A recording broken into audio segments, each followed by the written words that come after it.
ಯಾರ ಅಪ್ಪನ ಮನೆ ಆಸ್ತಿ ಅಂತ ಹೇಳಿ ನಮ್ಮ ಕರ್ನಾಟಕ ರಾಜ್ಯ ಸರ್ಕಾರದವರು ಈ ವಖಾಫ್ ಬೋರ್ಡ್ ಮಂಡಳಿನ ಇವ್ರಿಗೆಲ್ಲ ಲೂಟಿ ಮಾಡಕ್ ಬಿಟ್ಟಿದ್ದೀರಾ ಸರ್? ಕಾಂಗ್ರೆಸ್ ಹೇಳ್ಕೊಂಡು ಲೂಟಿ ಮಾಡ್ಕೊಂಡು ಇವ್ರು ಆಡಿದ್ದೇ ಆಟ, ಇವ್ರು ಮಾಡಿದ್ದೇ ಕರ್ಮ ಕಾಂಡ ಆಗೋಗಿದೆಯಲ್ಲ. ನಮ್ಮ ರಾಜ್ಯ ಸರ್ಕಾರದವರು, ನೀವು ಚೀಫ್ ಮಿನಿಸ್ಟ್ರು ಸಾಹೇಬರು, ನಮ್ಮ ಅಹಿಂದ ವರ್ಗದ ನಾಯಕರು, ನೀವು ನಿಮ್ಮನ್ನು ನೋಡಿ ನಮ್ಮ ಮುಸ್ಲಿಂ ಜನಾಂಗದವರೆಲ್ಲ ಕಾಂಗ್ರೆಸ್ಗೆ ವೋಟ್ ಮಾಡಿದ್ರು. ಏನು ಇವ್ರನ್ನ ನೋಡಿ ವೋಟ್ ಮಾಡಿದ್ರಾ? ಹೇಳಿ ಚೀಫ್ ಮಿನಿಸ್ಟರ್ ಸಾಹೇಬ್ರೆ, ಇದನ್ನೆಲ್ಲ ನೋಡ್ಕೊಂಡು ಇಲ್ಲಿ ನಮ್ಮ ಕರ್ನಾಟಕ ರಾಜ್ಯ ವಕ್ಫ್ ಬೋರ್ಡ್ ಮಂಡಳಿನ ಲೂಟಿ ಮಾಡಾಕ್ ಬಿಡ್ತಾವ್ರೆ. ಲೂಟಿಕೋರರು ಇವರು, ಲೂಟಿ ಮಾಡ್ತಾ ಇದ್ದಾರೆ. ನಮ್ಮ ಅಲ್ಲಿನ ಹೆಸರಲ್ಲಿ ಇರುವಂತ ದಾನ ಧರ್ಮ ಮಾಡಿರೋಂಥ ಜನಗಳು ಆಸ್ತಿ, ಅದನ್ನ ಇವ್ರ ಅಪ್ಪನ ಮನೆ ಆಸ್ತಿ ಅಂತ ತಿಳ್ಕೊಬಿಟ್ಟವ್ರೆ. ಇವರೆಲ್ಲ ಲೂಟಿ ಮಾಡಿ ಅದ್ರ ಇನ್ಕಮ್ ಸೋರ್ಸ್ ಇಂದ ಲೂಟಿ ಮಾಡಾಕ್ ಬಿಡ್ತಾವ್ರೆ. ಎಲ್ಲೋಗಿ ಕೇಳ್ಬೇಕು ಹೇಳಿ ನಾವು ಜನಗಳೆಲ್ಲ? ಎಲ್ಲೋಗ್ಬಿಟ್ಟು ನಮ್ಗೆ ನ್ಯಾಯ ಸಿಗುತ್ತೆ ಹೇಳಿ ಚೀಫ್ ಮಿನಿಸ್ಟರ್ ಸಾಹೇಬ್ರೆ?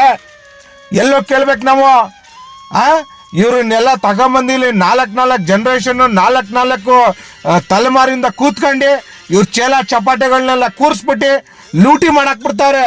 ಎಲ್ಲೋಗಿ ಕೇಳ್ಬೇಕು ಹೇಳಿ ಸರ್? ಚೀಫ್ ಮಿನಿಸ್ಟರ್ ಸಾಹೇಬ್ರೆ ನ್ಯಾಯ ಕೊಡಿ.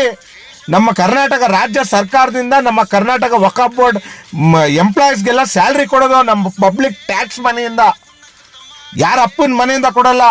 ಮಾನ್ಯ ಡಿ ಕೆ ಶಿವಕುಮಾರ್ ಸಾಹೇಬ್ರೆ, ನೀವು ಎಲ್ಲಿದ್ದೀರಾ?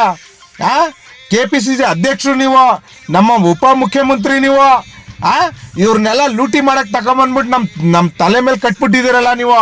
ಕಾಂಗ್ರೆಸ್ ಹೆಸರು ಹೇಳ್ಕೊಂಡು ಇಲ್ಲಿ ನಮ್ಮ ಕರ್ನಾಟಕ ರಾಜ್ಯದ ವಕ್ಫ್ ಬೋರ್ಡ್ ಮಂಡಳಿ ನಮ್ಮ ರಿಲಿಜಿಯಸ್ ಆಸ್ತಿ, ಅಲ್ಲಿನ ಹೆಸರಲ್ಲಿರುವಂಥ ಆಸ್ತಿ, ನಮ್ಮ ಧರ್ಮದ ಆಸ್ತಿ ಅದು, ಬಡವ್ರ ವರ್ಗದ ಆಸ್ತಿ ಅದು. ಆ ಹೆಲ್ತ್ ಎಜುಕೇಷನ್ ಇಂದ ನಮ್ಮ ಕಮ್ಯುನಿಟಿ ಮೇಲ್ ಬರಲಿ ಅಂತ ಮಡಗಿರೋಂಥ ಆಸ್ತಿ. ಅದ್ರ ಇನ್ಕಮ್ ಸೋರ್ಸು 79 ವರ್ಷದಿಂದ ಇಂಡಿಯಾ ಸ್ವಾತಂತ್ರ್ಯ ಸಿಕ್ಕಿದಾಗಿನಿಂದ ದೋಚಿ ನೀರು ಕುಡಿತಾ ಇದ್ದಾರೆ. ಎಲ್ಲೋ ಕೇಳ್ಬೇಕು ಹೇಳಿ ನಾವೆಲ್ಲ? ಯಾವ ಮೆಡಿಕಲ್ ಕಾಲೇಜ್ಗಳು ಮಾಡಿದ್ದಾರೆ, ಯಾವ ಸ್ಕೂಲ್ಗಳು ಮಾಡಿದ್ದಾರೆ, ಸ್ಮಾರ್ಟ್ ಕಾಲೇಜಸ್, ಸ್ಮಾರ್ಟ್ ಸ್ಕೂಲ್ಸು.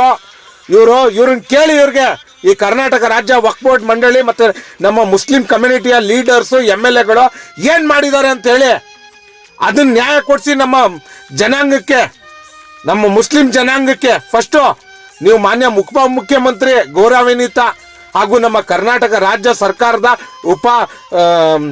ಮುಖ್ಯಮಂತ್ರಿ ನೀವು, ನಮ್ಮ ಚೀಫ್ ಮಿನಿಸ್ಟರ್ ಸಾಹೇಬ್ರಿಗೂ ಹೇಳಿ ನ್ಯಾಯ ದೊರಕಿಸಿ ಇವ್ರಿಗೆಲ್ಲ ಈ ಪುಣ್ಯ ಕಟ್ಕೊಳ್ಳಿ ಸರ್ ನೀವು. ಎಲ್ಲೋ ಕೇಳ್ಬೇಕು ಹೇಳಿ ನಾವು? ಇವ್ರನ್ನೆಲ್ಲ ತಗೊಬಂದ್ಬಿಟ್ಟು ಇವ್ರು ಯಾರೋ ಮೆಂಬರ್ ಅಂತೆ, ಇವ್ರು ಯಾರೋ ಮಿನಿಸ್ಟರ್ ಅಂತೆ, ಇವ್ರು ಯಾರೋ ಎಲ್ಲ MLAಗಳು, ಇವರೆಲ್ಲ ನಮ್ಮ ಮುಸ್ಲಿಂ ಕಮ್ಯುನಿಟಿಗೆ ಏನು ಕೊಂಡ್ಕೊಂಡಿದ್ದಾರೆ ಇವರು? ನಮ್ಮ ಅಲ್ಲಿನ ಹೆಸರಲ್ಲಿರೋಂಥ ದಾನ ಧರ್ಮ ಮಾಡಿರೋಂಥ ನಮ್ಮ ಜನಗಳ ಆಸ್ತಿ, ಇವ್ರ ಅಪ್ಪನ ಮನೆ ಆಸ್ತಿ ಅಂತ ತಿಳ್ಕೊಬಿಟ್ಟಿದಾರ ಇವರು? ಇದ್ರ ಇನ್ಕಮ್ ಸೋರ್ಸು ಎಲ್ಲೋಯ್ತು ಅಂತ ಕೇಳಿ. ಆ ಅನ್ವರ್ ಮಣಿಪಾಡಿ ರಿಪೋರ್ಟು, ಆ 2,36,000 ಕೋಟಿ ಎಲ್ಲೋಯ್ತು ಅಂತ ಜಾರಿಗೆ ತರಿಸಿ, ಅದು ತನಿಖೆ ನಡೆಸಿ ನ್ಯಾಯ ಕೊಡಿಸಿ ನಮ್ಮ ಮುಸ್ಲಿಂ ಜನಾಂಗಕ್ಕೆ. ಯಾರ ಅಪ್ಪನ ಮನೆ ಆಸ್ತಿ ಅಲ್ಲ ಇದು. ತಗೊಂಬಂದ್ಬಿಟ್ಟು ಇವ್ರನ್ನೆಲ್ಲ ನಮ್ಮ ತಲೆ ಮೇಲೆ ಕೂರಿಸ್ಬಿಟ್ಟು ಇವರೆಲ್ಲ ಮುಸ್ಲಿಂ ಲೀಡರ್ಸ್ಗಳು, ಮುಸ್ಲಿಂ ನಾಯಕರುಗಳು, ಇವರೆಲ್ಲ ಏನು ಕೊಂಡ್ಕೊಬಿಟ್ಟಿದಾರ ನಮ್ಮ ಸಾಬ್ರುಗಳಿಗೆ? ಕೊಂಡ್ಕೊಂಡಿದಾರ ಇವರು? ನಾವು ಕಾಂಗ್ರೆಸ್ ಅಂತ ಹೇಳ್ಬಿಟ್ಟು ವೋಟ್ ಮಾಡಿರೋದು ನಮ್ಮ ಜನ. ನಿಮ್ಮ ಅಹಿಂದ ವರ್ಗದ ನಾಯಕರು ಸಿದ್ದರಾಮಯ್ಯ ಸಾಹೇಬರು, DK ಶಿವಕುಮಾರ್ ಸಾಹೇಬ್ರು ನೋಡಿ, ಯಾಕಂದ್ರೆ ನೀವು ನ್ಯಾಯ ದೊರಕಿಸ್ತೀರಾ ಅಂತೇಳಿ ಇವರೆಲ್ಲ ಅನ್ಯಾಯ ಮಾಡ್ಕೊಂಡು ಇವ್ರು ಆಡಿದ್ದೆ ಆಟ, ಇವ್ರು ನಡೆದಿದ್ದೆ ದಾರಿ, ಹಗಲು ಲೂಟಿ ಮಾಡ್ಕೊಂಡು ಕೂತಿದ್ದಾರೆ. ನಮ್ಮ ಕರ್ನಾಟಕ ರಾಜ್ಯದ ವಕ್ಫ್ ಮಂಡಳಿನ ಪಬ್ಲಿಕ್ ಟ್ಯಾಕ್ಸ್ ಮನಿಯಿಂದ ಸ್ಯಾಲ್ರಿ ಸಿಗೋದು, ಅಲ್ಲಿರೋಂಥ ವಕ್ಫ್ ಮಂಡಳಿ ಎಂಪ್ಲಾಯೀಸ್ಗಳಿಗೆಲ್ಲ ಇವ್ರ ರಾಜ್ಯ ಸರ್ಕಾರದಿಂದ ಇವ್ರ ಅಪ್ಪನ ಮನೆಯಿಂದ ಯಾರಾದ್ರು ತಗೊಂಬಂದು ಕೊಡ್ತಾ ಇದಾರಂತ ಇವ್ರಿಗೆ. ನಮ್ಮ ಪಬ್ಲಿಕ್ ಇವ್ರ ಆಸ್ತಿಗಳ ಮೇಲೆಲ್ಲ ಕೂತ್ಕೊಂಡು, ಕಮಿಟಿಗಳೆಲ್ಲ ಕೂತ್ಕೊಂಡು ಲೂಟಿ ಮಾಡಾಕ್ಬಿಡ್ತಾವ್ರೆ. ಲೂಟಿಕೋರರು ನಮ್ಮ ಮುಸ್ಲಿಂ ಜನಾಂಗದ ಹೆಸರು ಹೇಳ್ಕೊಂಡು ನಮ್ಮ ಅಲ್ಲಿನ ಹೆಸರಲ್ಲಿರೋಂಥ ಆಸ್ತಿನ ಇದು ವಕ್ಫ್ ಬೋರ್ಡ್ ಮಂಡಳಿ. ಏನ್ ರೂಲ್ಸ್ ರೆಗ್ಯುಲೇಷನ್ಸ್ ಇಲ್ವಾ ಇವ್ರಿಗೆಲ್ಲ? ನಮ್ಮ ಇಂಡಿಯನ್ ಲಾ ಅಡಿಯಲ್ಲಿ ಬರೋದಲ್ಲ ಇವರೆಲ್ಲ. ಕರ್ನಾಟಕ ರಾಜ್ಯ ವಕ್ಫ್ ಮಂಡಳಿ ಎಲ್ಲೋಗಿ ಕೇಳ್ಬೇಕು ಹೇಳಿ ನಾವು? ಎಲ್ಲೋಗಿ ನಾವು ಬೊಂಬಳ ಹೊಡ್ಕೋಬೇಕು? ಯಾವಾಗ ನ್ಯಾಯ ಸಿಗುತ್ತೆ ಹೇಳಿ ಮಾನ್ಯ ಮುಖ್ಯಮಂತ್ರಿಗಳೇ, ನಮ್ಮ ಅಹಿಂದ ವರ್ಗದ ನಾಯಕರೇ ಹಾಗೂ ನಮ್ಮ DK ಶಿವಕುಮಾರ್ ಸಾಹೇಬ್ರೆ? ದಯವಿಟ್ಟು ಉತ್ತರ ಕೊಡಿ ಸರ್. ಕರ್ನಾಟಕ ರಾಜ್ಯದ ಉಪಮುಖ್ಯಮಂತ್ರಿ ನೀವು, ನಮ್ಮ ಉತ್ತರ ಕೊಡಿ DK ಶಿವಕುಮಾರ್ ಸಾಹೇಬ್ರೆ ಹಾಗೂ ನಮ್ಮ ಮುಖ್ಯಮಂತ್ರಿಗಳೇ.